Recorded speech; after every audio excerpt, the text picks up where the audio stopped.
বাংলাদেশ জাতীয়তাবাদী দল বিএনপির ভারপ্রাপ্ত চেয়ারম্যান তারেক রহমান সকল মিথ্যা মামলা থেকে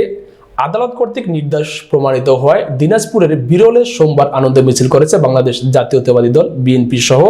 সকল অঙ্গ সহযোগী সংগঠনের নেতাকর্মীরা।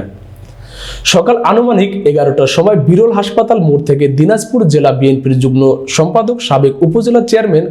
আ.ন.ম বজলুর রশিদ কালুয়ের নেতৃত্বে এই আনন্দ মিছিলটি বের হয়ে পৌর শহরের গুরুত্বপূর্ণ সড়ক প্রদক্ষিণ শেষে বিরল বাজারে সংক্ষিপ্ত আলোচনা সভায় মিলিত হয়। সভায় আগামী জাতীয় সংসদ নির্বাচনে দিনাজপুর 2 বিরল বোচাগঞ্জ আসন হতে বিএনপির মনোনয়ন প্রত্যাশী আ.ন.ম বজলুর রশিদ কালু বলেন, বিএনপিকে নেতৃত্ব শূন্য করার জন্য স্বাধীনতার ঘোষক শহীদ রাষ্ট্রপতি জিয়াউর রহমানের জ্যেষ্ঠ পুত্র বিএনপির ভারপ্রাপ্ত চেয়ারম্যান তারেক রহমানের বিরুদ্ধে একের পর এক মিথ্যা মামলা দিয়ে তার উপর অমানসিক নির্যাতন করেছিল ফ্যাসিস্ট হাসিনা সরকার। গত 5 আগস্ট ছাত্র জনতার আন্দোলনের মুখে ফ্যাসিস্ট হাসিনা সরকারের পতন হওয়ার পর আগামী দিনের রাষ্ট্রনায়ক তারেক রহমান আদালতের মাধ্যমে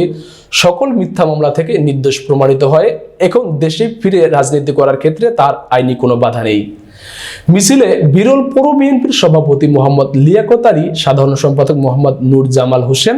সহসভাপতি যথাক্রমে আসাদুল হক হীরা, মোহাম্মদ ইস্কান্দার হাসান, আব্দুল ওয়াহেদ, যুগ্ম সম্পাদক আবুল কালাম আজাদ সহ বিএনপির সকল পর্যায়ের নেতাকর্মী অংশ নেন।